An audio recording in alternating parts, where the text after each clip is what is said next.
Bonjour à tous. Donc je m'appelle Nicolas Hippolyte, je suis dans tout ce qui est automatisation, aussi bien du côté développement que du côté infrastructure, et du coup, j'ai besoin régulièrement de faire des git clones et j'ai essayé de trouver une solution pour optimiser un petit peu cette tâche.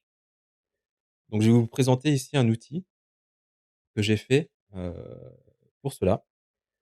Donc cet outil a comme principe de base de, reproduire l'URL, du pass du repo Git sur le disque, pour organiser du coup automatiquement les répertoires. Ainsi que de lancer, 3 scripts. Donc un script avant le clone en mode automatique, un script si le répertoire cible, existe déjà. Potentiellement, si vous avez déjà fait un git clone de ce projet, qu'est-ce qu'on fait? Et enfin, un troisième script qui est lancé vraiment à la fin. Donc on va simplement lancer l'outil, qui s'appelle tout bêtement, vous l'avez compris, cgit, hein. Donc on ouvre la console. Et voici une, ligne de commande standard cgit. Donc, cgit-l pour dire, link et enfin l'URL du projet Git. Donc comme c'est la première fois que je lance, il va me demander une configuration. D'accord? Donc on est parti. Donc, là, il me demande où est-ce que je vais stocker mes dépôts Git. Donc on va les mettre dans un répertoire qui s'appelle démo et dans un sous-répertoire qui s'appelle, repo, par exemple. Sachant que le répertoire démo existe déjà, je vais vous le montrer, mais il est vide. Il n'y a pas le sous-répertoire repo. Ce programme fonctionne aussi bien sous Linux que sous Windows, hein, donc c'est exactement la même chose. Donc voilà le répertoire, cible. Ensuite, le script, donc c'est le premier script dont je vous ai parlé. Donc que faire avant le clone? Là, on va mettre une commande, vraiment toute bête, qui sert pas à grand chose. Peut-être que vous avez plus d'idées, mais pour moi, j'ai pas plus d'idées que ça, mais au moins il y a la possibilité de le faire. Et on va rajouter un hop, off ici. Donc sous Windows, ça sera le cmd forcément, par défaut et sous Linux, ça sera le bash. Donc ici, je lui dis simplement de me faire un écho, vous voyez, de ppass. Alors ppass, c'est quoi? C'est une variable qui sera automatiquement résolue, qui correspond au répertoire cible du projet. Mais vous allez voir tout à l'heure, ce sera beaucoup plus facile à comprendre, par l'exemple. Donc voilà, je lui dis simplement: «Bah, tu m'affiches, le la cible». Maintenant, si le projet existe déjà, enfin si le répertoire existe déjà, qu'est-ce que je fais? Alors là, on va faire un truc un peu plus intelligent. On va lui dire: «Bah, écoute, si le répertoire existe déjà, bah, tu vas aller dans ce répertoire, donc cd dans le répertoire cible, donc ppass. Tu me fais un écho pour dire que tu, pooling, la dernière version et ensuite tu lances un git pull». OK? Et ensuite à la fin, donc qu'est-ce qu'on fait une fois qu'on arrive à la fin, que le clone est fait? Eh ben, tu me dis que tu vas dans le répertoire et que tu ouvres code. Donc c'est exactement ce qu'on fait, cd ppass et code.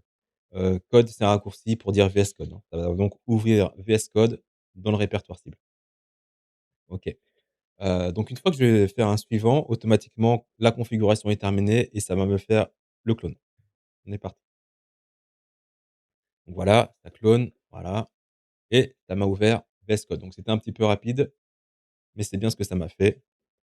Donc clonid et tout, blablabla. Hop. Donc la première fois si, vous voyez ici c'est résolu. Before script, on a bien ici notre passe qui a été résolu. Vous voyez? Ça c'était la variable qu'on a vue entre crochets. Donc on est bien dans, dépôt, repo, GitLab, Gumen et Freenode. Si je vais voir sur mon disque, effectivement, il m'a bien cloné ça dans repo et ici il a recréé l'architecture du projet, enfin du pass. Donc on va en cloner, 4 comme ça, histoire d'avoir un peu de données. Donc pareil, là, il me redemande pas à être configuré, puisqu'il est déjà fait. Donc, vous voyez, le clone est terminé, il me lance code. Encore une fois, sur GitHub, cette fois, donc il me lance code, c'est cloné, il me lance code et ensuite, du coup, le projet, du coup, l'application qu'on est en train d'utiliser. Donc là, je passe en SSH, moi, du coup. Donc l'URL est en version SSH, mais ça change rien, les 2 sont gérés correctement et là, du coup, il clone, hop et il m'ouvre mon dépôt. Voilà. Donc au niveau du disque, ça donne quoi? Voilà, ça donne ça. C'est-à-dire que chaque repo a été cloné et l'architecture sur mon disque, on a, une organisation naturelle, du repo. C'est-à-dire qu'on se pose plus la question: «Où est mon repo? Dans quel répertoire je vais le cloner?» et cetera. Ça reproduira, votre truc sur Git. OK. Alors on a quelques petites, on a un helper, au cas où. Hop. Donc ici, on peut afficher, les informations sur l'application. Ici, ce qu'on a utilisé nous, c'est ça, hein, c'est le link vers le repo. On peut aussi faire tirer link, on peut faire un reconfigure qu'on va voir et on peut, afficher la version. Donc on va commencer par faire un cgit info et là, il me sort où se trouvent les fichiers de configuration de mon application. Donc on peut aller voir, c'est toujours intéressant. Hop, voilà. Donc ça, c'est la configuration de mon application. Donc on retrouve bien ici mon stockage, où sont stockés mes repos, mes scripts ici, donc le script avant, le script si le répertoire est présent et le script après. Vous pouvez très bien éditer les scripts à partir de là, hein, si jamais, passer par, la console pour les éditer, ça vous embête un peu.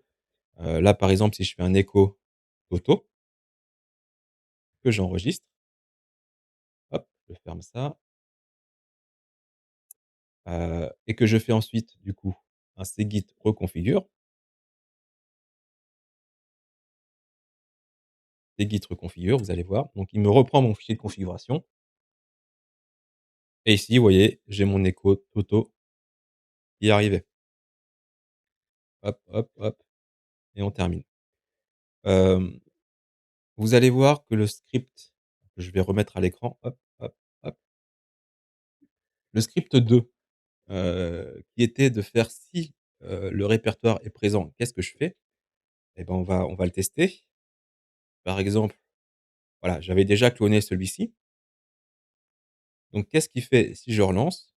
D'après notre script qui est à l'écran, il va dans le répertoire cible, puis il fait un écho du pooling last version, puis il fait un git pull.